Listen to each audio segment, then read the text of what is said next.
Hi friends, welcome back to the channel. ఈ రోజు వచ్చి నేనైతే శ్రీకాష్ కి వచ్చాను. 2013 మోడల్ రిడ్జ్ వెహికల్ అయితే తీసుకొచ్చాను.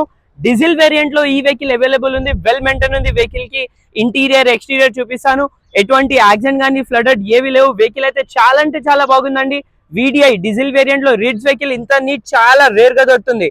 సో శ్రీకాష్ లో అయితే వెహికల్ అవైలబుల్ ఉంది. మీరు ఇంటీరియర్ చూడొచ్చు. 4 పవర్ విండోస్ అయితే రావడం జరుగుతుంది. వెహికల్ డాష్ బోర్డ్ కూడా చూడొచ్చు. ఎటువంటి స్క్రాచెస్ ఏవి లేవు. లెదర్ సీట్స్ అయితే ఉన్నాయి. వెహికల్ కిలోమీటర్ ప్రకారంగా చూసుకుంటే 80,000 కిలోమీటర్స్ అయితే డ్రైవ్ అయిన ఉంది. ఇన్బిల్ మ్యూజిక్ సిస్టమ్ కూడా అవైలబుల్ ఉంది. చాలా అంటే చాలా బాగుంది వెహికల్ టైర్స్ వచ్చేసి మనకి చాలా బాగున్నాయి. వెహికల్ బ్రాండ్ న్యూ టైర్స్ అయితే అవైలబుల్ ఉన్నాయి. సో వెహికల్ ఫైనల్లీ కిలోమీటర్ చెప్పాను కదా. ప్రైస్ గురించి మాట్లాడితే ప్రైస్ వచ్చేసి 275 ఆస్కింగ్ ప్రైస్ ఉంది. ప్రైస్ ఫిక్స్ ఉంటుంది, నెగోషియబుల్ అయితే ఉండదు. సో ఇలాంటి మంచి మంచి వెహికల్స్ అయితే వస్తూ ఉంటాయి శ్రీకాష్ కి. ఛానల్ కి అయితే సబ్స్క్రైబ్ చేయండి. మరియానా కొత్త వీడియోతో కలుద్దాం. Thank you.